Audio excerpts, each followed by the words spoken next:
É, minha gente, envelhecer não é fácil não. E a gente vai, conforme o tempo vai passando, a gente vai passando por mudanças no nosso corpo, na nossa mente, algumas benéficas, outras nem tanto, não é mesmo? Só que é natural que o corpo vá mudando ao longo do tempo. E para cada período que vivemos, algo diferente vai acontecer. Um período repleto de mudanças, principalmente hormonais, e que acaba sendo muito temido pelas mulheres, é a menopausa. E é nesse momento que a gente deve dar atenção especial também para o coração, pois tem um aumento de 30% no número de casos de infarto e cirurgias cardíacas em mulheres nessa fase. Você sabia? Hoje, a gente está recebendo aqui a cardiologista, a doutora Ana Gabriela Caldas, para nos ajudar a entender o porquê disso acontecer e o que dá para a gente fazer para passar pela menopausa com saúde e com um coração bom. Quer saber? Então, olha, vem com a gente, você pode participar mandando aqui no nosso WhatsApp a sua dúvida. Nosso número está sempre disponível para você, ao longo do programa você encontra aqui, descrito aqui embaixo, mas agora você pode acessar pelo QR Code bem aqui, ou então anotando aí, olha, ele é 12982660004. Doutora Ana, bem-vinda. Obrigada, tudo bem? Boa tarde.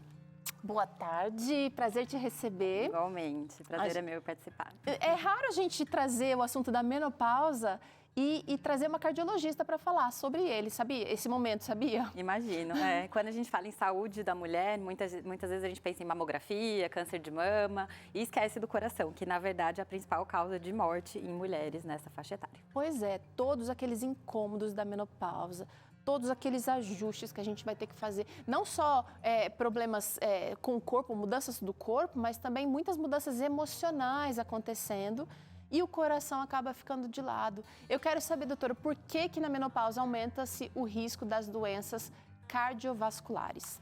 Então, assim, a definição da menopausa é a falência dos nossos ovários, né? Então, os nossos ovários que produzem os hormônios femininos, o estrogênio, a progesterona, ele deixa de produzir com essa faixa etária que a mulher se encontra.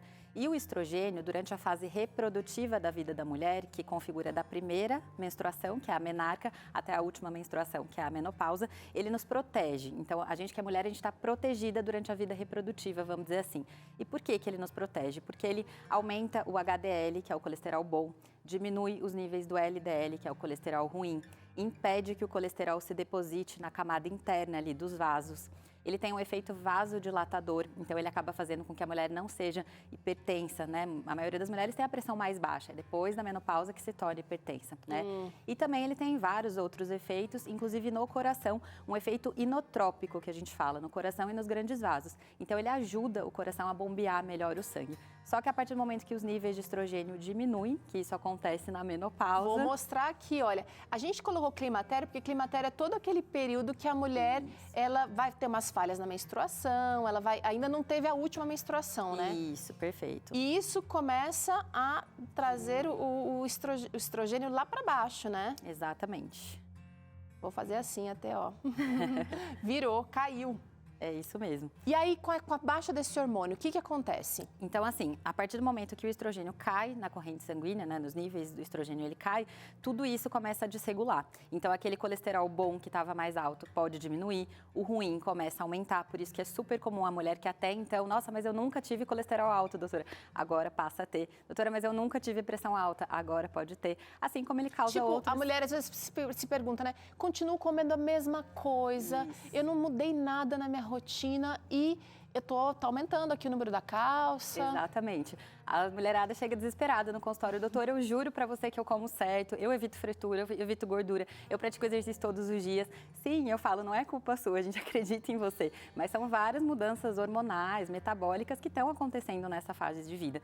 E aí os medicamentos podem ser uma opção, né? Tá, mas vamos falar mais um pouquinho. Você tem aí um esquema para mostrar como é que fica vulnerável, como é que ficam vulneráveis os nossos vasos. Exatamente. Então, esse close, né? Eu tenho esse protótipo aqui que eu sempre explico para os pacientes nas consultas. Isso daqui é uma artéria nossa, né? Que pode ser as artérias do coração, que são as artérias coronárias. Podem ser as nossas carótidas, que são essas artérias que levam o sangue do coração para o cérebro. E aí, quando entope, é que causa o AVC ou o derrame. Mas essa é uma artéria artéria normal. Então, observem que a parede do vaso sanguíneo, ela tem que ser totalmente livre para o sangue passar.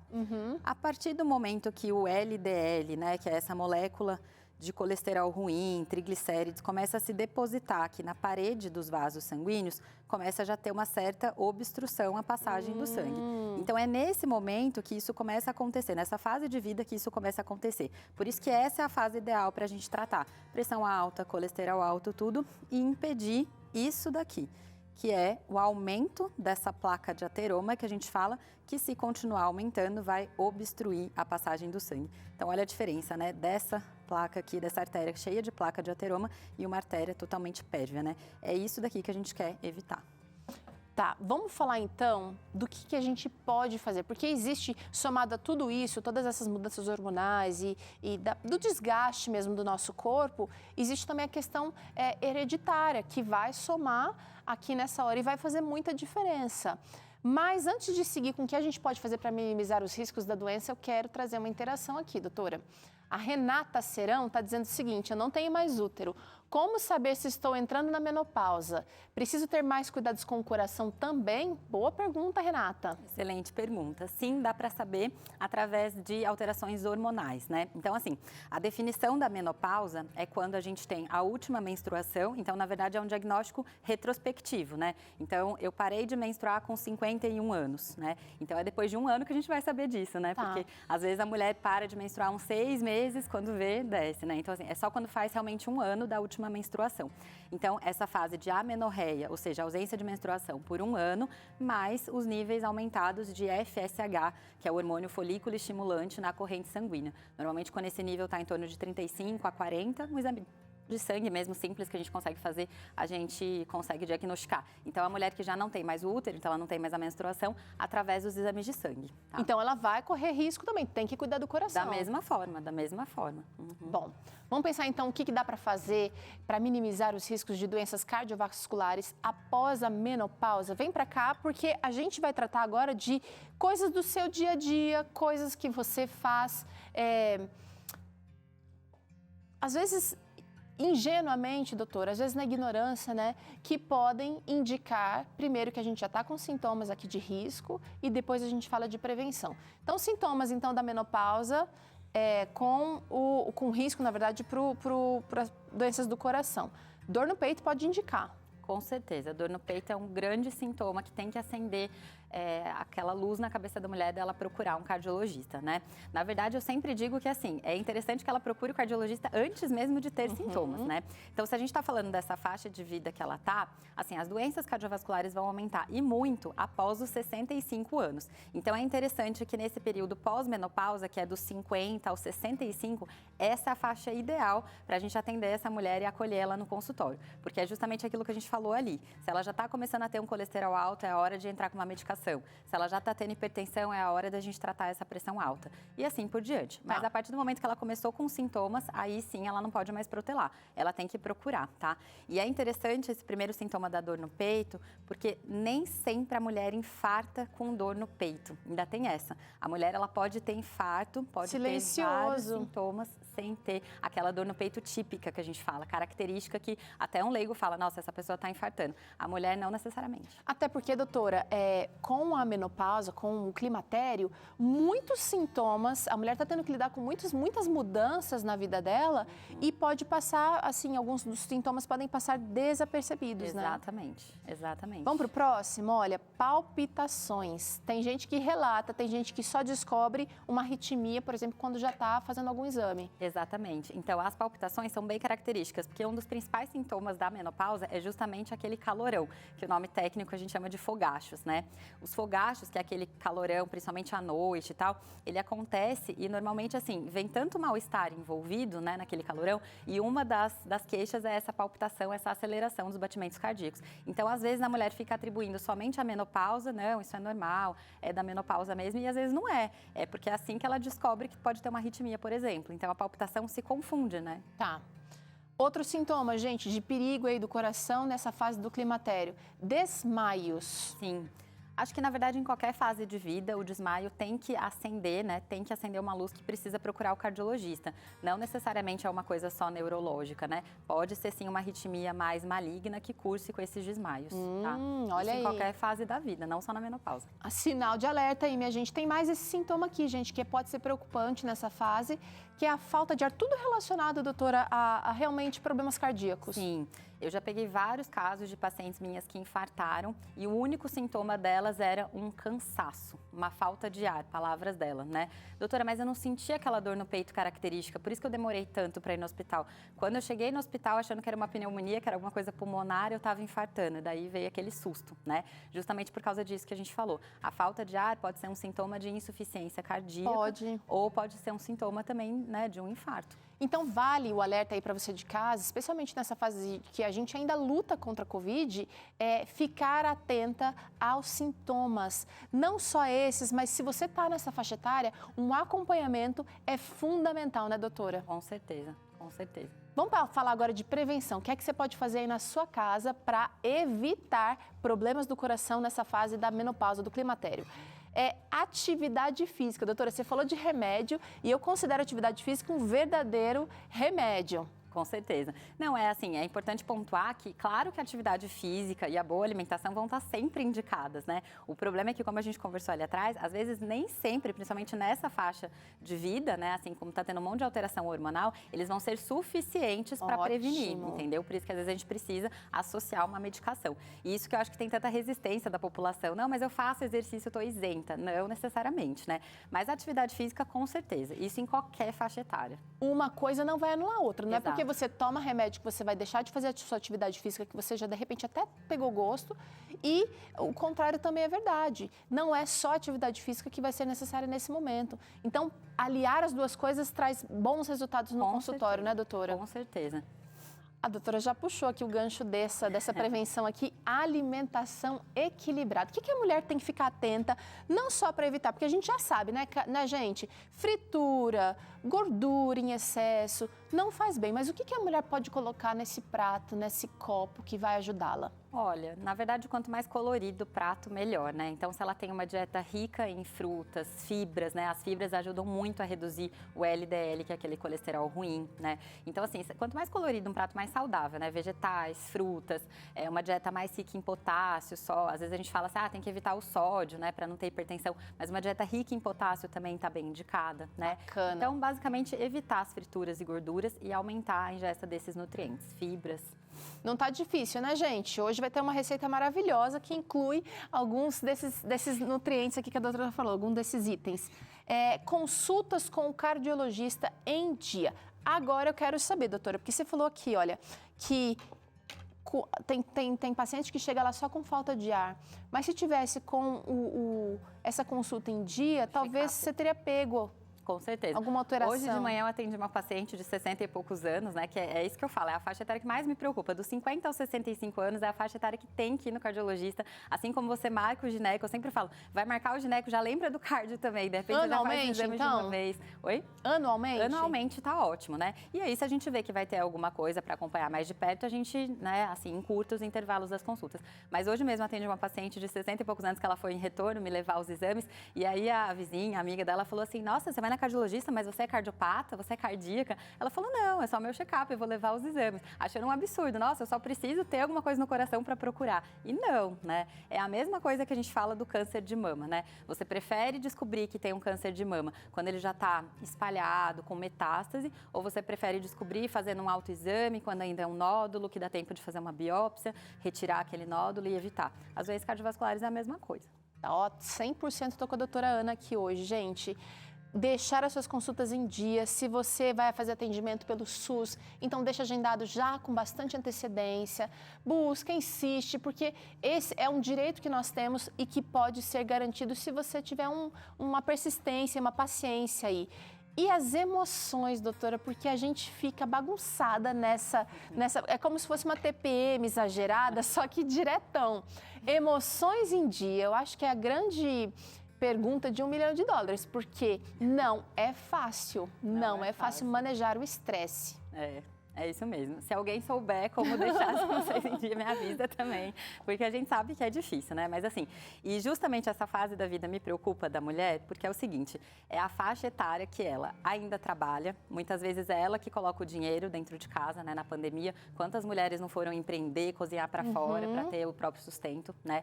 Então ela tem marido, ela tem filhos, às vezes é um filho que está naquela fase casando, saindo de casa, ou já tem netos, então além de tudo ela ainda tem que cuidar dos netos. Ela gerencia a casa, muitas vezes ela tem pais idosos, então é ela, né, que acompanha os pais, os sogros nas consultas, aqueles idosos de 80 anos, é ela, a mulher ali de 60 que vai. Então realmente é uma mulher muito sobrecarregada, é isso que eu percebo assim no consultório. Não é uma mulher displicente com a saúde. Ah, não, eu não gosto de ir no médico, não. É uma mulher que realmente ela está muito sobrecarregada. Então, às vezes, ela vai se deixando em último plano. É os filhos, o trabalho, a casa, os pais, tudo, e depois vem ela. Então, eu acho que primeiro a gente tem que pensar na gente mesmo, né? Mais ou menos aquela história do avião, sabe? Quando a aeromoça fala, olha, quando as máscaras caírem, coloca primeiro em você para ajudar alguém. É basicamente isso. Tire um tempo para você, né? Seja para fazer sua atividade física, orar, qualquer coisa que te faz, né? Mesmo uma terapia, uma ajuda de um psicólogo, de um profissional, é importante isso estar em dia. Gente, ela deu aqui tantas dicas rapidinhas que você pode ter. Doutora, isso acontece lá em casa. Se eu acordo, já faço minha meditação, leio ali a Bíblia e em seguida eu faço atividade física, porque se eu deixar para depois, não acontece. Eu também. Simplesmente não acontece. Vai vir roupa para lavar, é almoço para fazer, a tarefa de casa das crianças que tem que ajudar. Você precisa se olhar com carinho, com amor e com atenção para você poder experimentar grandes mudanças. Não adianta só saber tudo que você já sabe, você precisa colocar em prática, tá? Estamos aqui para isso, né, doutora? Para ajudar. Eu sinto que conhecimento realmente ajuda a gente a dar aquele primeiro passo, mas tem muita gente com preguiça ainda, né? Com certeza. Não, eu acho assim, excelente a iniciativa do programa, eu estava conversando com os produtores, né? Porque assim, a gente quase não ouve falar sobre isso, né? Quando você fala saúde da mulher, automaticamente pensa em mamografia, em tireoide, vitamina D, repor alguma vitamina, e não se fala, né, sobre coração. Só que na verdade são as doenças que mais matam no mundo todo, não é só no Brasil, né? A Sociedade do Estado de Cardiologia, a SOCESP, ele fez um levantamento agora esse ano que uma mulher sofre um AVC a cada 11 minutos e uma mulher morre de infarto a cada 12 minutos. Então, uau! Assim, é muita coisa. É muita coisa. É muita coisa. Você tem uma vida maravilhosa, você tem pessoas que amam você, que querem você por perto. Então, tá na hora de se cuidar e de se tratar com carinho. Temos mais interação? Chegou mais alguma coisa? Não chegou, a galera tá tranquila. Sabe o que é, doutora? Hoje tem circulação ativa por aqui. Logo depois do intervalo, a doutora Ana Gabriela vai estar aqui, não sei se vai poder acompanhar a gente, mas Tânia Santos vai estar por aqui ensinando você a ativar a sua circulação, aí mesmo de onde você estiver. Ela traz exercícios do sofá, da cadeira, em pé, deitado no chão. O importante é que você faça. Mas, parece que chegou? Chegou uma interação antes de falar. Tchau, doutora. Aguenta aí um pouquinho comigo. Quem está falando é a Cássia. Não entrei na menopausa, diz ela, mas já sou muito ansiosa e tenho o coração acelerado. Formigamento nas mãos, ela relata. Será que a menopausa pode piorar esse sintoma? Quer saber a Cássia aqui, doutora? Na verdade, depende, assim, a gente só sabe como que a gente vai passar pela menopausa quando realmente a gente estiver nela. Eu não sei como vai ser a minha. E às vezes a gente se baseia muito, mas a da minha irmã foi assim, a minha mãe foi assim, e não necessariamente a sua vai ser igual, né? Tem um fator hereditário, tem, mas não significa que todas as mulheres vão passar pela menopausa da mesma forma. O que eu acho que é importante fazer é realmente já estar com o check-up em dia, né, cardiológico, e já ir fazendo essas mudanças no estilo de vida, porque o que a gente vê também é muita gente atribuir, tudo é da menopausa, né? A culpa toda é da menopausa. Mas assim, a pessoa fuma, a pessoa está acima do peso, não pratica exercício, como você falou agora, come mal, o estresse totalmente descontrolado. Tem uma carga pesada. Exatamente. Então, assim, se ela conseguir prevenir isso, eu tenho certeza que vai passar pela menopausa da melhor forma possível. E a gente está aqui para ajudar. Eu conheço, viu, Cássia, gente que estava na menopausa, naquele caos, piorando alguns sintomas que a pessoa já tinha, e ela tomou uma atitude, começou a fazer atividade física regular, frequente, acompanhada ali também com um cardiologista, nutricionista, e a menopausa mudou, doutora. Mudaram os sintomas, os fogachos diminuíram, a ansiedade diminuiu. Quer dizer, alguns itens aqui da prevenção vão ser protetores dos próprios problemas aqui que podem gerar que podem acontecer na menopausa, né? Com certeza. E aí, claro, não é a minha área, né? Não sou ginecologista, mas existe a terapia de reposição hormonal que, quando bem indicada, né? O mais importante é saber para qual mulher fazer, quando começar e ver se não tem nenhuma contraindicação. Isso tudo pode ajudar, tá? Tá vendo quanta coisa para você? Você gostou dessa conversa com a doutora Ana Gabriela? Eu amei! Quero agradecer aqui, doutora, pela participação. Obrigada. E já quero agendar outras conversas com ela por aqui. Segue lá no Instagram enquanto isso, enquanto a gente conversa com ela sobre outros assuntos aqui para trazer para você. Você pode seguir lá no Instagram, tá passando aqui, olha, no seu vídeo. E se você quiser anotar, é doutora.anagabriela.cardio, doutora abreviado, tá? DRA.anagabriela, do jeito que fala, .cardio. Muito bem. Agora, a gente faz o intervalo só para você colocar aqui aquele seu tênis, encher sua garrafinha de água e se preparar para o treino que Tânia Santos está trazendo para você logo em seguida. É o Circulação Ativa. E ainda hoje tem receita de brownie para você. Vida e Saúde volta já.